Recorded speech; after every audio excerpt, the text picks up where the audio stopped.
Hi, Silva Valley friends. We are here today with a reading of Mirette on the High Wire by Emily Arnold McCulley.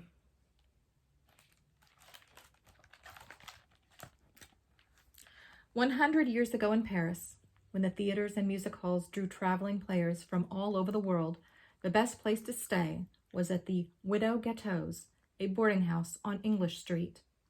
Acrobats, jugglers, actors, and mimes from as far away as Moscow and New York reclined on the widow's feather mattresses and devoured her kidney stews.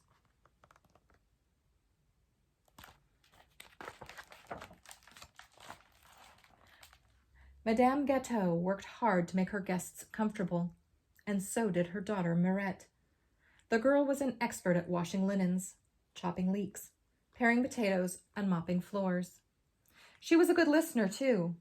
Nothing pleased her more than to overhear the vagabond players tell of their adventures in this town and that along the road. One evening a tall, sad-faced stranger arrived. He told Madame Gâteau he was Bellini, a retired high-wire walker. "I am here for a rest," he said. "I have just the room for you, Monsieur Bellini. In the back, where it's quiet," she said. "But it's on the ground floor, with no view." "Perfect," said the stranger. "I will take my meals alone."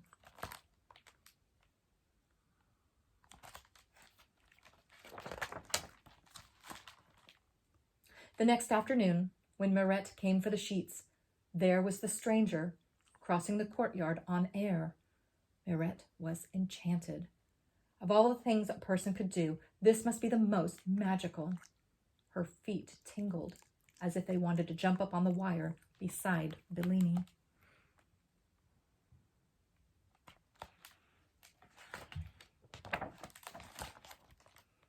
Mirette worked up the courage to speak. "Excuse me, Monsieur Bellini. I want to learn to do that," she cried. Bellini sighed.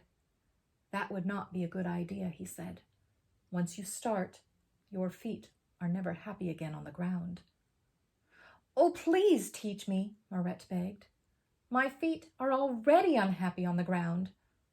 But he shook his head. Mirette watched him every day. He would slide his feet onto the wire, cast his eyes ahead, and cross without ever looking down, as if in a trance.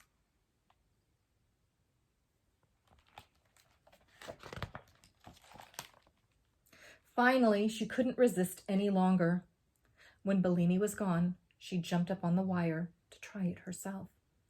Her arms flailed like windmills. In a moment, she was back on the ground. Bellini made it look so easy. Surely she could do it too if she kept trying.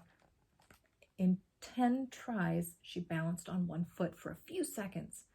In a day, she managed 3 steps without wavering. Finally, after a week of many, many falls, she walked the length of the wire. She couldn't wait to show Bellini.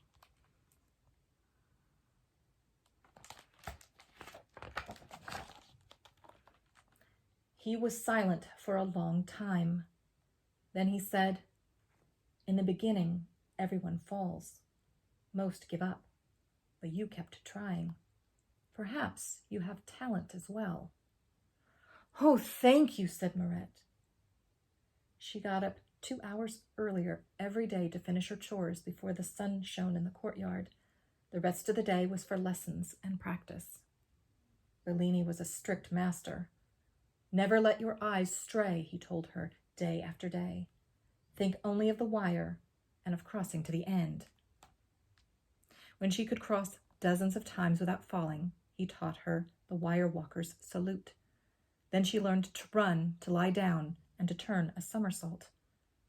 "I will never, ever fall again," Mirette shouted. "Do not boast," Bellini said, so sharply that Mirette lost her balance and had to jump down.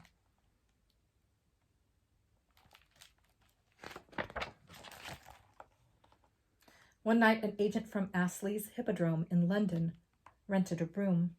He noticed Bellini on his way to dinner. "What a shock to see him here," he exclaimed. "See who?" asked a mime. "Why, the great Bellini. Didn't you know he was in the room at the back?" "Bellini? The one who crossed Niagara Falls on a 1,000-foot wire in 10 minutes? Asked the mime.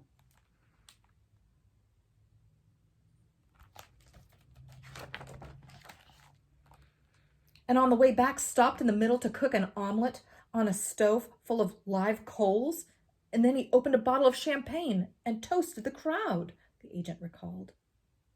My uncle used to talk about that, said a juggler. Bellini crossed the Alps with baskets tied to his feet, fired a cannon over the bull ring in Barcelona, walked a flaming wire wearing a blindfold in Naples. The man had the nerves of an iceberg, the agent said.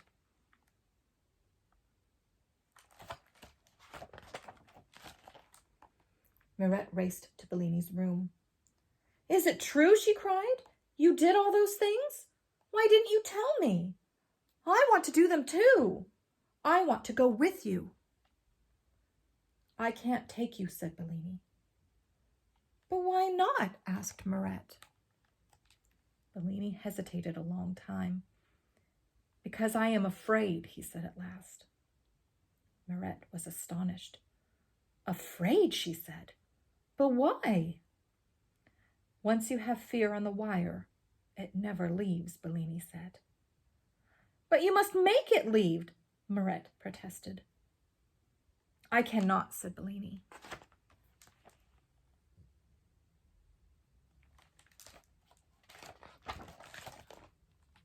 Mirette turned and ran to the kitchen as tears sprang to her eyes. She had felt such joy on the wire. Now Bellini's fear was like a cloud casting its black shadow on all she had learned from him. Bellini paced his room for hours. It was terrible to disappoint Mirette. By dawn he knew that if he didn't face his fear at last, he could not face Mirette. He knew what he must do. The question was, could he succeed?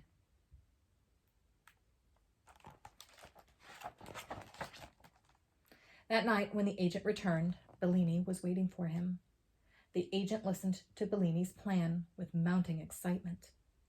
I'll take care of it, he promised, and to himself he added, a big crowd will make me a tidy profit.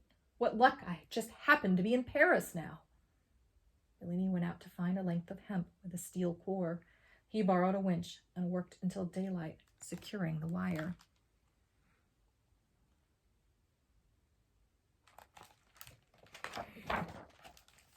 The next evening, Mirette heard the commotion in the street. Go and see what it is, her mother said. Maybe it will cheer you up. In the square was a hubbub. The crowd was so thick she couldn't see, at first, that the agent was aiming a spotlight at the sky. Return of the great Bellini, he was yelling. Could it be? Mirette's heart hammered in her chest.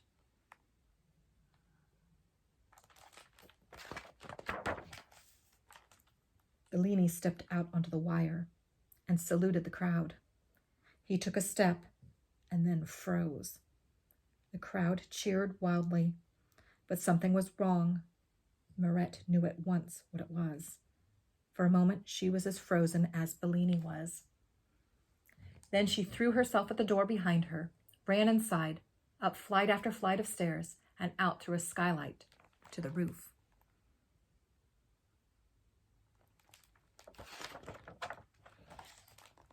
She stretched her hands to Bellini. He smiled and began to walk toward her.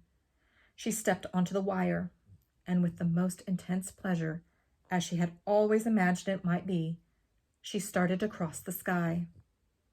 Brava! Bravo! Roared the crowd.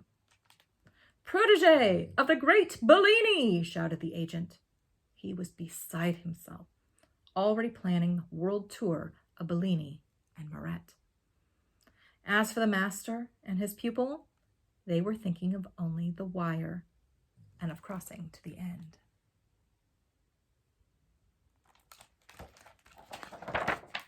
The very last picture is of Mirette and Bellini, their tour poster. And that is the end of that story. Thank you, my friends, for listening, and we will be with you again for another story very soon. Keep reading, Silva Valley.